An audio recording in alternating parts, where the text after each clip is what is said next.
오늘 주시는 하나님의 말씀 사도행전 1장 4절 5절 말씀 함께 읽도록 합니다. 사도와 함께 모이사 그들에게 분부하여 이르시되 예루살렘을 떠나지 말고 내게서 들은 바 아버지께서 약속하신 것을 기다리라. 요한은 물로 세례를 베풀었으나 너희는 몇 날이 못되어 성령으로 세례를 받으리라 하셨느니라. 아멘. 예수님께서 이 땅에 오신 이유가 뭡니까? 오늘 말씀 그대로입니다. 천국을 이 땅에 우리에게 주기 위해서 예수님께서 오셨습니다. 왜 예수님께서 핏값 주고 이 땅에 교회들을 세우셨습니까? 예배 드리러 오는 하나님의 자녀들에게 천국의 복음을 듣고 배우고 살아가도록 하기 위해서 교회를 세우셨습니다. 이게 예수 믿고 살아가는 그리스도인들의 삶의 목적입니다. 부활하신 예수님께서도 40일 동안에 이 땅에서 뭘 하셨는가? 3절, 본문 3절 한번 읽을까요? 3절 읽습니다. 그가 고난 받으신 후에 또한 그들에게 확실한 많은 증거로 친히 살아계심을 나타내사 40일 동안 그들에게 보이시며 하나님의 나라의 일을 말씀하시니라. 하나님의 나라의 일, 천국을 가르치고 말씀하셨습니다. 부활하셔서 이 땅에 40일 계시면서도 예수님의 모든 관심은 오직 하나, 이 땅에서도 하나님의 자녀들이 천국의 삶을 누리기를 원하는 것이 하나님 아버지의 마음이에요. 오늘 이 말씀을 우리에게 전해주기를 원하는 겁니다. 자, 그러면 이 땅에 하나님의 나라 천국이 임하기를 원한다면 대체 이 땅에서 천국은 어떤 모습일까? 천국의 복음을 전하면 세상 사람들의 삶 속에 이런 천국의 모습이 나타난다고 했습니다. 오늘 기록은 없습니다만 찾읍시다. 마태복음 10장 7절. 마태복음 10장 7절 같이 읽습니다. 가면서 전파하여 말라되 천국이 가까이 왔다 하고 이제 천국의 복음을 전하라는 겁니다. 우리도 예수님의 제자들에게도 가서 너희들은 천국의 복음을 전해라. 전하면 어떤 일이 일어나느냐? 8절 읽습니다. 병든 자를 고치며 죽은 자를 살리며 나병 환자를 깨끗하게 하며 귀신을 쫓아내되 너희가 그저 받았으니 그저 주라. 복음이 전하면 이런 여호와 라파 치료하는 역사가 나타난다는 겁니다. 귀신이 떠나가고 육신의 질병을 앓고 있는 사람들이 치유받는 여호와 라파의 능력과 축복이 나타나니 죽을 인생이 살아나니 천국이지요. 귀신에 붙잡혀 허덕이던 인생이 자유함을 얻고 귀신이 떠나가니 그게 천국이지요. 그게 이 땅에서의 천국의 삶이라는 겁니다. 이 복음을 전할 때에 여호와 라파의 축복을 믿고 살아가는 그 천국의 삶을 이 땅에서도 누리라는 얘기입니다. 그리고 또 다시 읽도록 합니다. 9절 읽도록 합니다. 너희 전대에 금이나 은이나 동을 가지지 말고 여행을 위하여 배낭이나 두벌 옷이나 신이나 지팡이를 가지지 말라. 이는 일꾼이 자기의 먹을 것 받는 것이 마땅하니라. 그냥 가래요. 일하는 사람은 먹을 것이 마땅히 받아야 되는 것이 맞다. 그런데 어때요? 빈손으로 어디 가려고 하면 걱정 당연히 되지요. 이거 하지 말라는 얘기입니다. 하나님께서 책임져 주겠다는 겁니다. 하나님이 준비해 놨다는 겁니다. 이게 여호와 이레입니다. 하나님이 다 준비한 인생, 빈손으로 가고 막막하고 내 인생이 앞으로 어떻게 될까? 저기 가면 뭔가가 풀려질까? 준비한 거는 아무것도 없는데 그냥 가라 그래서 가는데 어떻게 될까 하고 근심이 될 수 있겠지요. 그런데 가보니 여호와 이레 하나님께서 준비하신 겁니다. 하나님께서 우리의 먹고 마시고 입을 모든 것을 준비해 놨으니 그거 걱정하지 말라는 겁니다. 여호와 이레 하나님의 축복이 함께하는 걸 믿고 사니 그게 천국이죠. 세상을 어떻게 다 알고 살아갑니까? 어떻게 가는 곳곳마다 세탱을 다 맞아떨어지게 해놓고 삽니까? 그거는 형편이 넉넉한 사람이지 일반적인 사람에게는 안 맞잖아요. 그런데 염려 말라는 겁니다. 내가 너를 세상에서 보낼 때, 괌으로 보낼 때, 또 다른 곳으로 또 저 직장으로 일을 맡길 때 여호와 이래. 하나님께서 그 사업을 위해서 준비한 것이 있으니 그 하나님을 믿고 살아라. 그리고 거기서 천국을 맛봐라. 우와, 하나님이 하시네. 돈도 문제도 풀어가시네. 여호와 이래 하나님이 준비하셨네. 그걸 맛보고 사는 것이 이 땅에서 천국이라는 겁니다. 그런 인생 살라는 얘기입니다. 그것뿐만이 아닙니다. 또 볼까요? 그 다음에 11절 읽습니다. 어떤 성이나 마을에 들어가든지 그 중에 합당한 자들을 찾아내어 너희가 떠나기까지 거기서 머물라. 또 그 집에 들어가면서 평안하기를 빌라. 그 집이 이에 합당하면 너희 빈 평안이 거기 임할 것이요 만일 합당하지 아니하면 그 평안이 너희에게 돌아올 것이니라. 평안이 샬롬 아닙니까? 우리는 어때요? 안 해본 일을 맡기면 걱정부터 합니다. 살아보지 않는 동네에 가서 살아라 그러면 근심이 태산 같습니다. 생판 모르는 사람 만나라 그러면 앞이 캄캄합니다. 모든 것 새로운 것 앞에는 겁먹고 두려워하고 기도원처럼 숨어서 타작합니다. 미디안 군대가 무서우면. 그런데 하나님 말씀하셨습니다. 기도원에게 너희가 하나님의 말씀을 믿고 순종하면 애굽이 받았던 그 질병 너희에게는 없다. 여호와 샬롬 평안의 삶을 너희가 누리고 살아가게 할 거다라고 하셨을 때 주신 말씀이 여호와 샬롬입니다. 이걸 누리고 살아가는 거예요. 여러분 세상 살면서 오늘 살면서 벌써 내일 걱정. 지금 예배 드리면서도 걱정이야. 이 새끼들 어떻게 내 자식들 키울까? 또 걱정이야. 이 사업을 어떻게 할 걱정이야. 저 인간하고 어떻게 맞춰서 평생을 살아야 돼 걱정이야. 근심 걱정 염려로 꽉 차 있습니다. 그럴 때에 하나님은 천국의 삶을 살아라. 여호와 샬롬. 하나님께서 너희의 염려와 걱정을 거둬가시고 그 자리에 샬롬 평안을 주기를 원한다. 그게 천국이야. 천국의 삶을 살라는 겁니다. 이 복음을 전하기 위해서 예수님께서 오셨고 이 땅에 교회를 세워주셨습니다. 자, 그러기 위해서는 어떻게 해야 됩니까? 우리가 세상 사람으로 태어났다가 어떤 다양한 일들을 통하여 예수를 믿게 되었습니다. 그러나 우리는 여전히 인간입니다.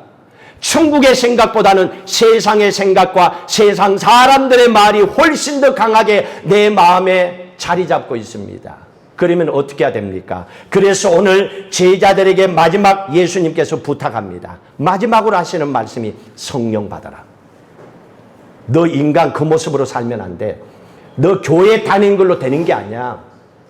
성경 좀 본다고 되는 게 아니야. 찬양한다고 되는 게 아니야. 그 찬양도 성경 보는 것도 기도하는 것도 예배 드리는 것도 예수 믿는 것도 성령의 충만한 은혜 받고 해야 돼.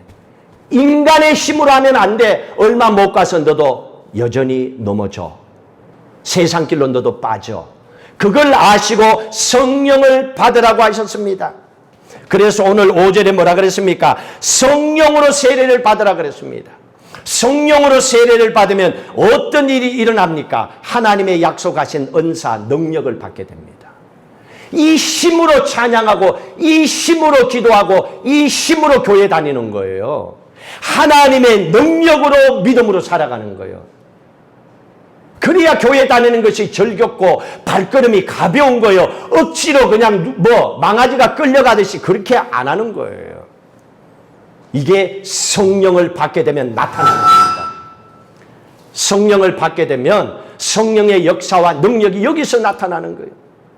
하나님은 그 약속을 우리에게 하셨습니다. 그리고 성령 세례를 받게 되면 그리스도인들은 회개를 해요.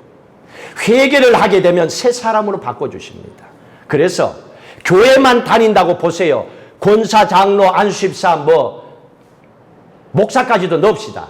넣었다고 새 사람 되는 거 아니잖아요. 그 타이틀은 있지만은 아무래도 저 사람은 인간이지 장로 아니야, 권사 아니야, 목사 아니야 이런 걸 느낄 때도 있잖아요. 왜 그럴까요? 새 사람이 되지 않았으니까.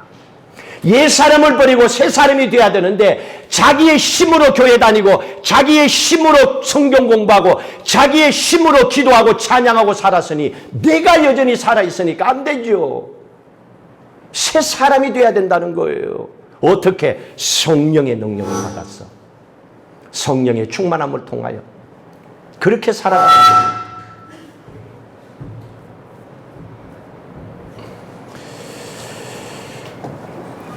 성령의 능력을 통하여 우리가 이 충만한 은혜를 받아야 되는데, 자, 그러려면 어떻게 합니까? 4절에 얘기하고 있죠. 4절의 말씀 속에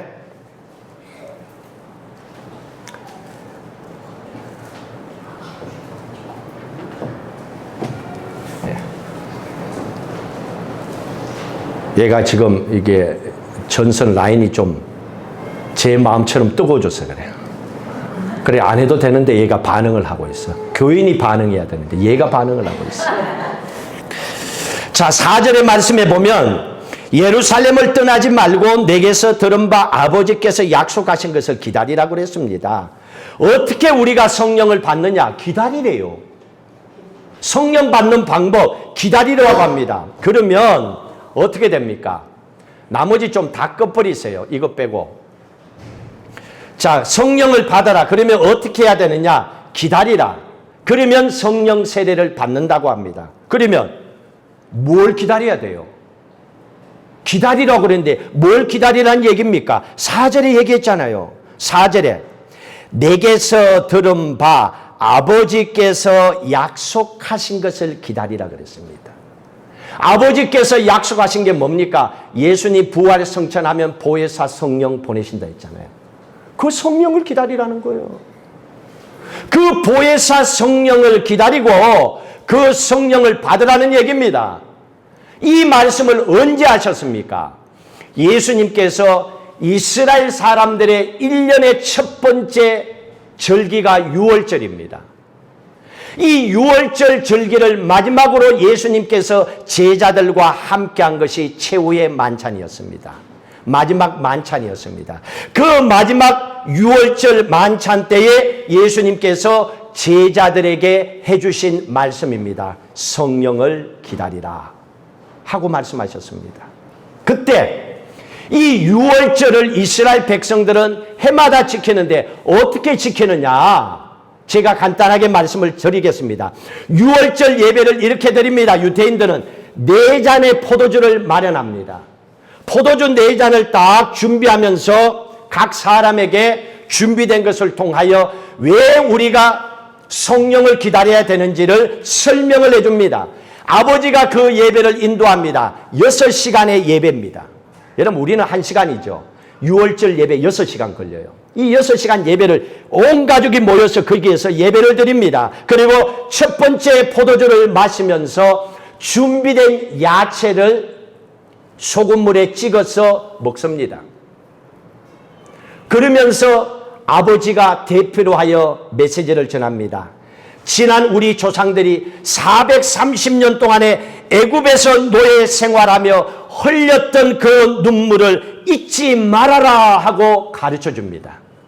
첫 번째 유월절, 첫 번째 포도주를 마시면서, 그리고 두 번째 포도주를 마시면서 자식들에게 그때 하나님께서 어떻게 애굽에서 건져주셨는지 10가지 재앙에 대해서 자식들에게 말씀을 전해줍니다.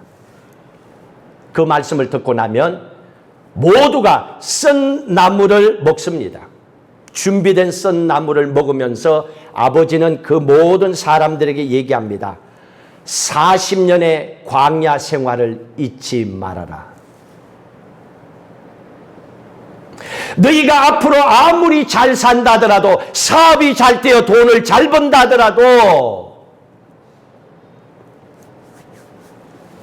항상 인생길 앞에는 내가 알 수 없는 광야의 생활이 있다는 것을 잊지 말고 어떤 상황 속에서도 하나님을 의지하고 살아라 하고 메시지를 던져줍니다. 그리고 세 번째 포도주를 마십니다. 그리고 양고기를 먹습니다. 이때는 반듯하게 서서 안 먹습니다. 비스듬하게 이렇게 누워서 양고기를 먹습니다. 이건 주인들만이 하는 거예요. 종들은 서서 있어야 돼요. 주인들만 비스듬하게 있습니다. 주시고자 하는 말씀은 그겁니다. 너희들이 애굽에서 430년 노예 생활, 광야에서 40년 죽을 고생, 이거 머지않아 다 끝난다. 너희들이 약속의 땅 가나안 땅에 들어가면 주인처럼 너희들도 비스듬하게 누워서 그 음식을 먹을 날이 온다. 하나님이 반드시 너희들을 축복한다. 그 믿음 가지고 살아라 하고 비스듬히 자세를 누워서 먹습니다. 그리고 나서 함께 모두 하나님 앞에 찬양을 올려드립니다. 그 이후에 마짜라고 하는 빈대떡이 있습니다. 널따남 마짜라고 하는 빈대떡 3개를 준비합니다. 그리고 떡 3개를 잘라서 모두에게 이렇게 나눠줍니다. 그리고 아버지가 자식들에게 얘기합니다. 첫 번째 포도주를 마실 때에 그때 아버지가 아버지의 마짜를 떼서 숨겨놨어요. 모든 자식들이 가서 숨겨놓은 아버지의 마짜를 찾아오도록 합니다. 그리고 그걸 찾아온 자식을 아버지가 선물을 주고 축복하고 이렇게 약속합니다. 다음번 오순절 날에 특별한 선물을 주겠다. 오순절이 뭡니까? 성령 강림절이잖아요. 6월절이 끝나고 성령 강림절 때 오순절 날 특별한 선물을 주겠다. 성령을 너희에게 부어주겠다 하시는 하나님의 약속의 말씀을 이때 전합니다. 지금 또 전하고 있어요. 그리고 4번째 포도주를 마시면서 모든 가족들이 밖에서 하늘을 쳐다봅니다.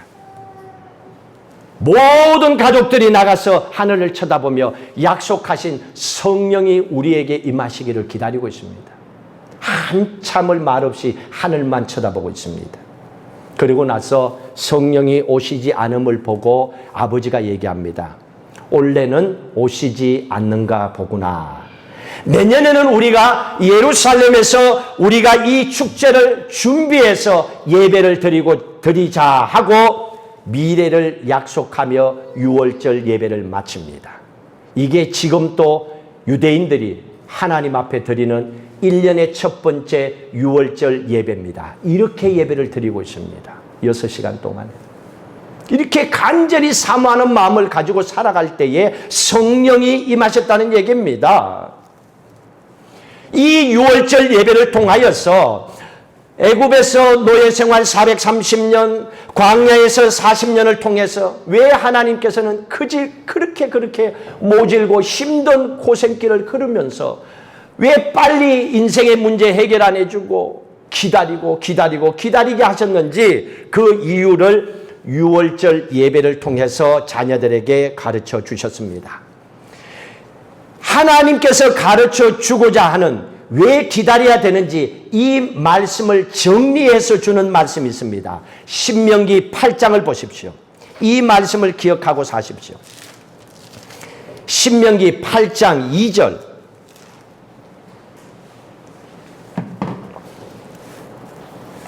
이유가 여기에 2가지 나와 있습니다. 왜 기다리게 하셨는지. 8장 2절 읽습니다. 내 하나님 여호와께서 이 40년 동안에 내게 광야길을 걷게 하신 것을 기억하라. 이는 너를 낮추시며 너를 시험하사 내 마음이 어떠한지 그 명령을 지키는지 지키지 않는지 알려 하십니다.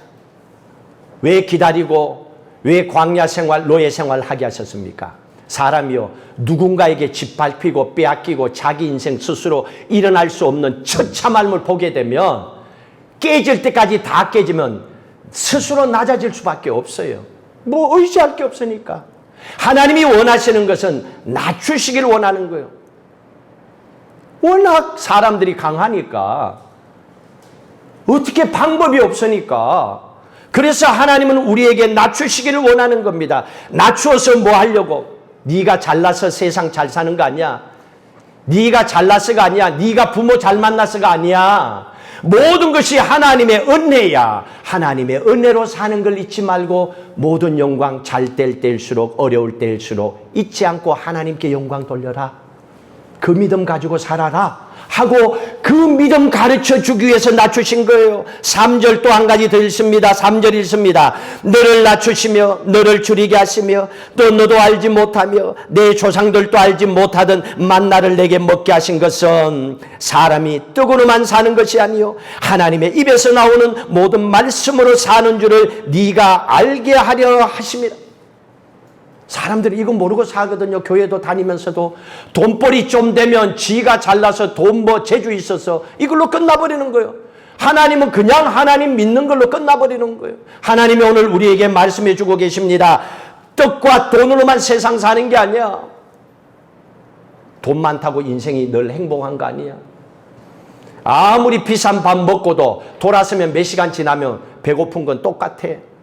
떡, 돈, 그걸로 사는 것이 아니야. 하나님의 말씀으로 사는 것이 진짜 축복이다.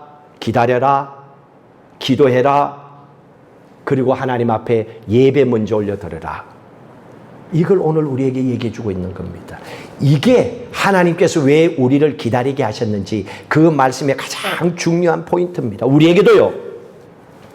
하나님께서 우리의 기도를 들으시고 응답해 주시고 시원하게 그냥 한 방에 해결해 주면 얼마나 좋아요. 근데 하나님께서 그렇게 안 합니다. 기도해도 답답하고 기도해도 지금 문제가 안 풀리고 이게 한 달이 되고 이게 두 달이 되고 어려운 문제 앞에 놓일 때도 있습니다.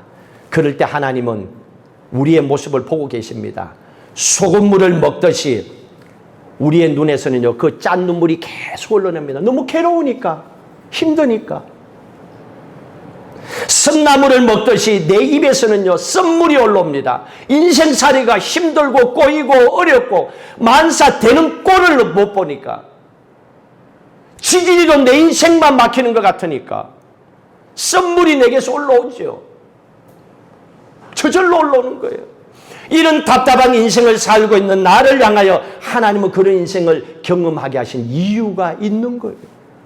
모두 다는 아니겠지요.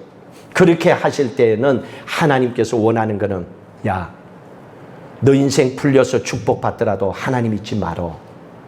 하나님 믿고 사는 사람 너무 많아. 어려울 때는 살려달라 그랬는데 해결되고 나니까 돌아서서 다 가더라. 너는 축복받아 하나님의 은혜인 줄 알고 네가 사업해서 돈 좀 벌어도 하나님의 것은 하나님의 것인 줄을 구별하고 살아. 하나님 축복받고 하나님 은혜 받고 그 모든 것이 하나님의 은혜인 줄 알고 감사하며 살아라. 하나님의 은혜입니다 하고 살아라. 하나님은 그걸 우리에게 말씀해 주고 있습니다. 그리고 우리에게 말씀해 주시는 것은 네가 지금 힘들어서 아파하고 쓴물이 올라오는 것, 그 고난의 기다림은 오래 가지 않는다. 곧 해결된다. 그걸 하나님께서 약속의 말씀을 해줍니다. 여러분, 고난이 왔으면 가요. 영원히 내게 붙어 있지는 않아요. 그 말씀을 이스라엘 백성들이 어떻게 축복받는지를 통해서 말씀해 주고 계십니다. 여러분, 많은 그리스도인들이 신앙에 간증하는 공통점을 한번 보세요. 너의 간증들을 들어보세요. 뭐라고 얘기합니까? 그 사람들은 전부 다 내 인생의 끝이었어요. 내 자식의 인생이 끝이었어요. 내 사업의 인생이 끝이었어요. 모두가 끝이래요. 그 끝이었는데 내가 그렇게 생각하고 모든 걸 포기하려고 했는데 하나님께서 갑자기 내 인생을 건져주시고 사업을 풀어주셔서 제가 오늘 예수 이렇게 잘 믿고 삽니다. 이렇게 간증합니다. 얼마나 좋아요. 내 인생도 그러면 얼마나 좋아요. 그 사람처럼 나도 간증하고 살면 얼마나 좋아요. 그런데 동일합니다. 한두 사람이 아니에요. 전 세계 모든 그리스도인들의 신앙의 간증, 말씀을 통하여 우리의 축복은 똑같습니다. 하나님의 축복이 언제 임합니까? 내가 끝이다라고 생각할 때, 내가 포기하고 모든 걸 끝내버리고 싶을 때에, 그때에 하나님의 축복은 갑자기 임하는 거예요. 사람이 알도록 시시하게 임하지 않아요. 하나님은 갑자기 임합니다. 이건 이스라엘의 날씨를 통해서 알 수 있습니다. 이스라엘의 날씨는요, 1년이 3번 바뀝니다. 이른비, 일찍 비가 확 뿌려요. 그리고 나서는 비가 안 와. 건기가 길어요. 땅이 마르고 짐승이 그냥 목이 타고 사람이나 짐승이나 혓바닥이 갈라질 정도로 건기 드라이합니다. 이 기간이 굉장히 길어요. 그러니까 열매를 심어놔도 이른비에 심어놔도 뭐 그들 길이 있나? 모든 사람들이 포기하고 절망하고 끝이고 농사도 끝이다. 앞으로 먹고 살 길도 없다라고 포기하려고 하는 그 찰나의 어느 순간에 갑자기 늦은 비가 내려요. 장마비가 내려 쏘는 거예요. 이 날짜는 정확하게 몰라요. 이 장마비가 내려서 그 땅에 추수할 수 있도록 추수의 열매를 거두어 하나님께 영광을 올리게 하는 거예요. 이게 지금 이스라엘의 날씨예요. 그 날씨를 통하여 하나님께서는 이스라엘 백성들을 어떻게 살리는지를 보여주는 거예요. 신명기 11장 볼까요? 신명기 11장 10절, 11절. 하나님께서 어떻게 우리를 축복하시는지 보십시오. 절단코 포기할 필요가 없어요. 끝이라고 생각하면 진짜 끝이 올 때까지 기다리세요. 끝인지 아닌지. 끝날 것 같다라고 해서 스스로 끝내지 마세요. 그 마지막 순간까지 가셔야 되는 거예요. 11절 있습니다. 너희가 건너가서 차지할 땅은 산과 골짜기가 있어서 하늘에서 내리는 비를 흡수하는 땅이요, 내 하나님 여호와께서 돌보아 주시는 땅이라. 연초부터 연말까지 내 하나님 여호와의 눈이 항상 그 위에 있느니라. 믿으셔야 돼요. 연초부터 연말까지 하나님은 한 번도 여러분으로부터 눈을 뗀 적이 없어요. 그러면 지금 여러분들이 왜 힘들어하는지, 뭘 원하고 있는지, 왜 내 인생이 이렇게 힘든지를 다 알고 보고 계신다는 거예요. 왜 한숨 쉬고 왜 신나게 웃지 못하는지, 그 마음이 답답하고 막힌 이유를 안다는 거예요. 보고 계십니다. 13절에 있습니다. 내가 오늘 너희에게 명하는 내 명령을 너희가 만일 청종하고, 이건 무조건 하셔야 돼요. 이게 조건이에요. 이거 안 하면 풀리질 않습니다. 너희가 만일 청종하고 너희의 하나님 여호와를 사랑하여 마음을 다하고 뜻을 다하여 섬기면, 이건 여러분이 하셔야 돼요. 여러분들이 하나님의 말씀을 그 근기 메마르고 답답하고 인생이 꼬인 가운데서도 하나님의 말씀을 믿어야 돼요. 연초 연말까지 하나님 나보고 계셔. 하나님 나 여기서 건져주셔. 하나님 반드시 나 절대로 버리지 않아. 믿어야 돼요. 말씀대로 믿어야 돼요. 청종하고 순종해야 돼요. 그리고 마지막에 어떤 축복이 있습니까? 14절에 있습니다. 여호와께서 너희의 땅에 이른 비, 늦은 비를 적당한 때에 내리시니, 적당한 때입니다. 여러분이 원하는 때에 시시때때로 마구 부어주시는 질서 없는 무질서한 하나님이 아니에요. 여러분 기분 맞추는 하나님이 아니에요. 하나님은 어떤 분입니까? 이른 비와 늦은 비를 적당한 때에. 이거는 하나님의 시간이에요. 이게 우리로 하여금 숨이 막히게 하는 거예요. 적당한 때는 우리가 볼 때는요, 좋은 게 아니에요. 왜? 하나님이 볼 때 적당한 때 맞추니까. 근데 나는 죽을 만큼 힘들잖아요. 싫지요. 그냥 이런 일 겪지 않고 풀리면 얼마나 좋아. 근데 하나님이 약속하신 걸 내가 어떻게 바꿔요? 이른 비와 늦은 비를 적당한 때에 내리시리니 너희가 곡식과 포도주와 기름을 얻을 것이다. 필요한 것을 하나님께서 채워주신다는 약속의 말씀입니다. 세상 살다가 우리의 마음이 드라이되고 메말라 있을 때, 내가 오늘 또 왜 사는지 그런 마음을 느낄 때도 있습니다. 돈줄이 막혀서 사업을 어떻게 해야 될지, 자식들 뒷바라지 어떻게 해줘야 될지, 어떻게 밥 먹고 살아야 될지 힘들 때 그런 상황이 우리에게도 올 수 있습니다. 걱정이 되죠. 그런데 오늘 이 말씀을 내 삶에 적용을 시켜보라는 거예요. 적당한 때에 가보자. 얼마만큼 가겠어? 죽기밖에 더 하겠어? 죽는 걸 하나님 원하셔? 그럼 나 천국 가지 뭐. 그러나 약속의 말씀대로 적당한 때에 늦은 비를 한 번만 내려보면 살아. 한 번이면 돼. 하나님 한 번만 손대시면 이 문제 해결이 돼. 하나님께서 늦은 비를 내려주심을 우리가 기다리라는 얘기입니다. 왜요? 고난은 내게만 오는 게 아니에요. 내게도 왔다가 갈 뿐이에요. 특별히 하나님이 나만 미워하는 게 아니에요. 아무 것이 집사는 잘 되니까 그 사람 사랑하는 거 아니에요. 고난은 내게만 오는 것이 아니고 내게도 왔다가 갑니다. 그리고 그 고난은요, 절대로 나의 실수 때문이 아닙니다. 여러분들은 최선을 다해서 살아왔고 지금 또 열심을 다하여 살아가고 있습니다. 여러분 스스로에게 그렇게 얘기하십시오. It's not your fault. It's not your fault. 너의 잘못이 아니야. 하나님은 우리에게 책임을 맡기는 분이 아닙니다. 여러분, 전 세계 기독교 성자들 보세요. 성자들도 과거에 보면 죄인이에요. 엄청난 죄를 지은 죄인이었어요. 성자들뿐만 아닙니다. 오늘 죄인이라고 욕먹는 사람들도 미래는 있습니다. 마음만 고쳐먹으면 새로운 인생이 만들어질 수가 있어요. 그러면 우리는 어떻게 해야 됩니까? 우리는 하나님을 믿고 입을 넓게 열고 기도해야죠. 기도해야죠. 여러분 질문해 볼게요. 기도 말고는 할 일이 없다면, 기도 말고는 죽는 것밖에 없다면 기도할 거예요, 안 할 거예요? 그러니까 사람들이 왜 힘들고 어렵다 그런 줄 아시겠지요? 다른 길이 많은데 안 풀리니까, 힘으로 해보니까 안 되니까 지쳐서 쓰러지는 거예요. 그런데 이 길밖에 없다라면, 이것밖에 없다라면 그거 붙잡아야죠. 사람들이 기도하다가 많은 이유 그겁니다. 기도하고 응답받지 못하는 이유 그겁니다. 기도도 사는 것 가운데 하나일 뿐이기 때문에 그래요. 그러나 정말로 내 인생은 다른 게 없다, 이것밖에 없다라고 믿으면 기도하지요. 매달리지요. 그런데 기도는 적당히 해도 이걸로도 되고 저걸로도 되고 저걸로도 되고 될 게 많이 있으면 기도를 적당히 하지요. 그리고 이걸로 저걸로 하지요.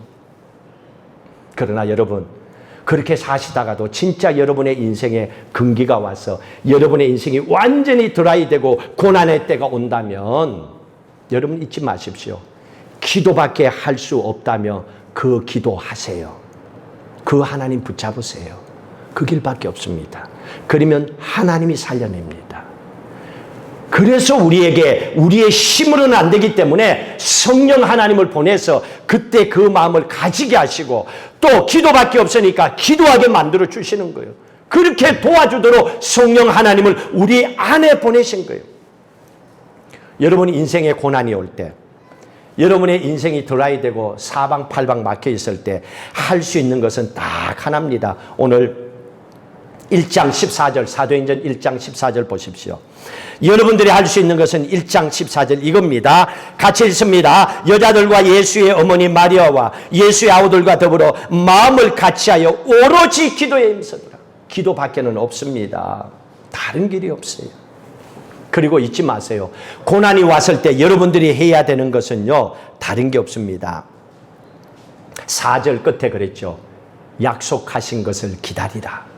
여러분 기다리는 것밖에 없습니다. 어떻게 기다리는가? 바로 앞에 예루살렘을 떠나지 말라라고 했습니다. 여러분 고난이 오면요 떠나고 싶어요. 사업이 안 되면 접어버리고 또 다른 곳에 가서 그냥 뭔가 새롭게 하고 싶어요. 상처를 입으면 그 인간 없는 곳에 가서 살고 싶어요.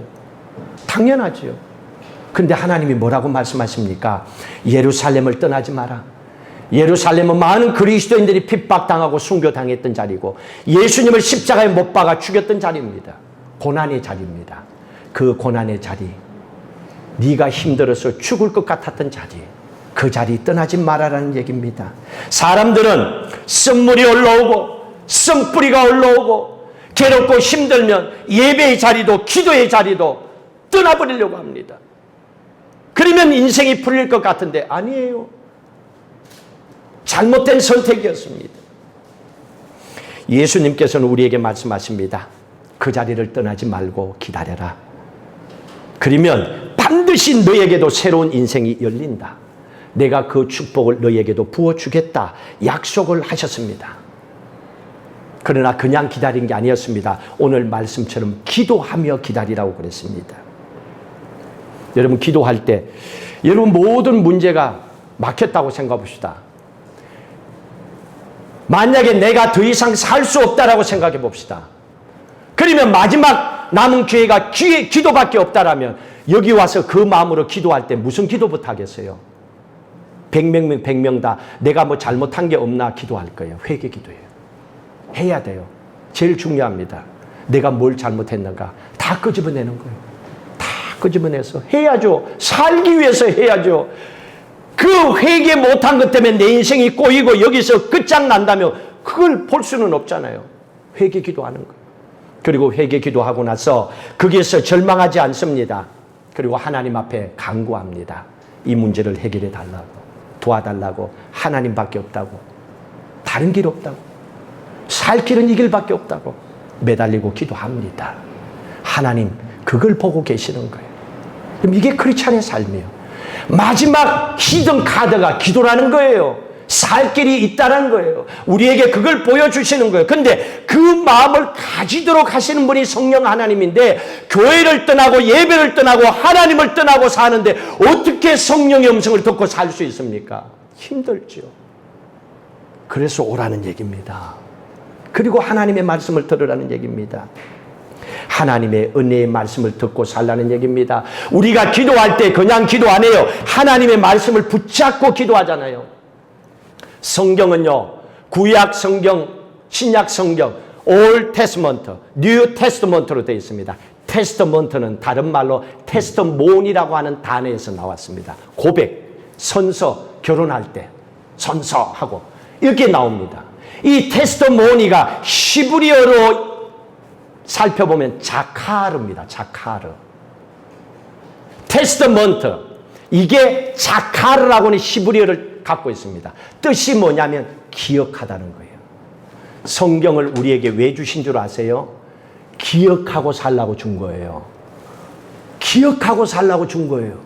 오늘 말씀 들었으면 그 말씀 좀 기억해라. 세상 것 기억하지 말고 그 말씀 기억하라는 거예요. 그래서 말씀이 뭐냐? 자카르, 기억하다는 거예요. 하나님께서는 우리에게 주신 하나님의 말씀을 기억하고 살라는 겁니다. 그러면 우리는 성경을 알아요.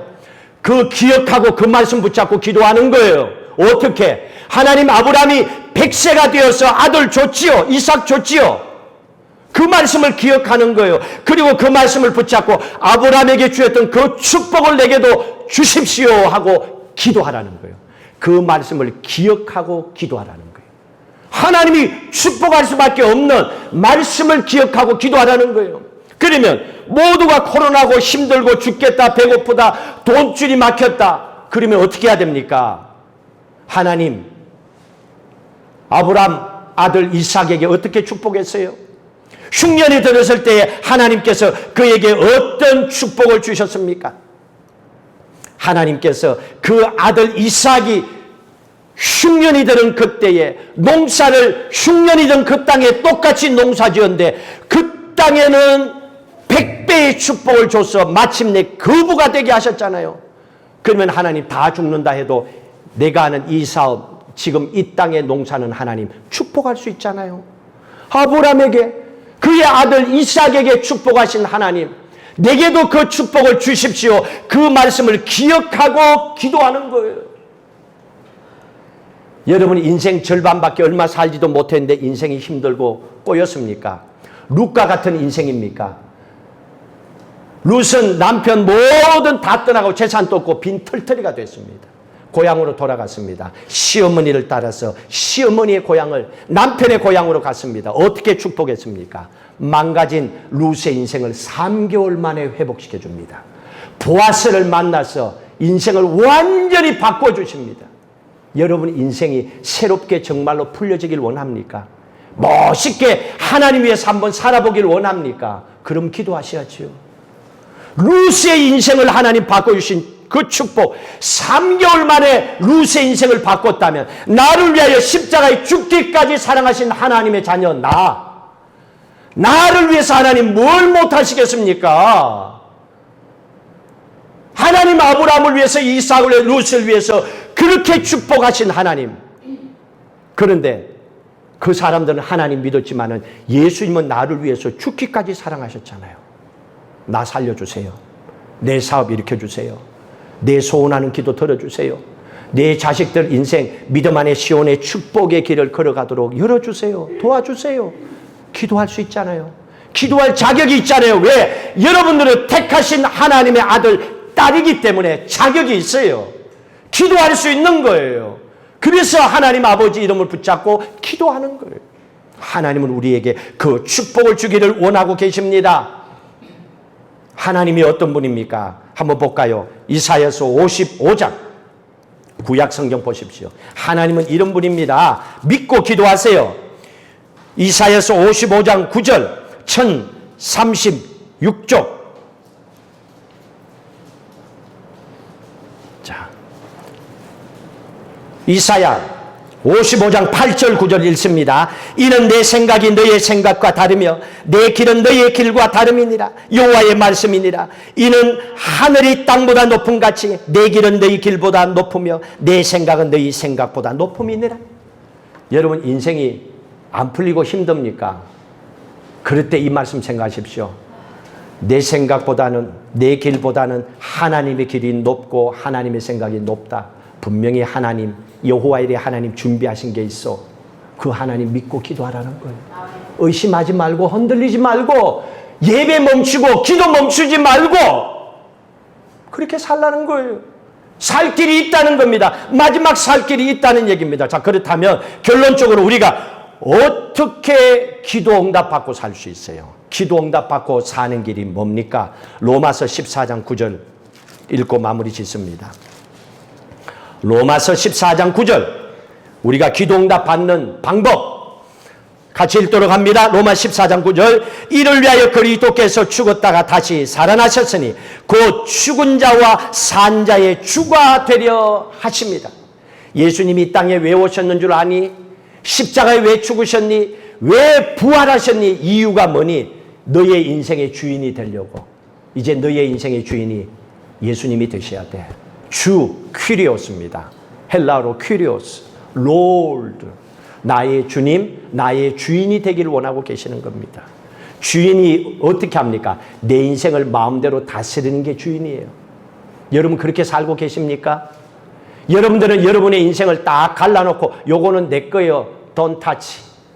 그리고 요거는 오케이, 예수님 좋은 데래요. 우리의 인생은 어떻습니까? 예수님은 나의 주인이 되길 원해요. 기도 응답은 언제 줄 때 주시는 줄 아세요? 하나님밖에 안 보일 때. 기도 말고는 다른 게 길이 없을 때. 하나님 말고는 내 인생을 풀어줄 분이 없을 때에 그 하나님의 손 꽉 붙잡고 주님밖에 없어요. 나 살 길 없어요. 주님이 내 주인이잖아요. 나 그래서 예수 믿겠잖아요. 이렇게 살다가 끝나면 안 되지요. 하나님 도와주세요. 나의 주인이 되셔서 이 기도 들어주세요. 주님이 나의 주인이 되시면 여러분의 사업이든 자식이든 인생이든 건강이든 소원이든 어떤 것이든 아시기 때문에 하나님이 나의 주인이 되시면 하나님은 내 삶을 풀어주겠다는 겁니다. 사랑하는 성도 여러분, 인생을 살아온 걸 돌아보면 부족하고 후회되는 시간들도 있었을 겁니다. 그러나 그 과거에 매이지 마십시오. 하나님은 그걸 우리에게 오늘 얘기하고자 하는 게 아닙니다. 여러분의 미래 당연히 불안하죠. 어떻게 될지. 그러나 그거 걱정하지 말라고 얘기하셨습니다. 오늘 내게 주어진 시간 앞에 감사하는 마음 먼저 가지라는 얘기입니다. 그 마음을 가지고 우리 앞으로의 삶을 통하여 하나님께서 하나님의 자녀는 반드시 책임져 주신다는 걸 믿고 사십시오. 그러기 위해서 기도하고 고백하셔야 됩니다. 어떻게? 여러분의 입술로 고백하셔야 됩니다. 따라 하십시다. 주님, 사랑합니다. 나도 이제는 주님만 바라보겠습니다. 성령의 능력을 내게 부어주소서. 이게 여러분들의 기도가 되셔야 됩니다. 우리 함께 주님을 찬양하도록 하겠습니다.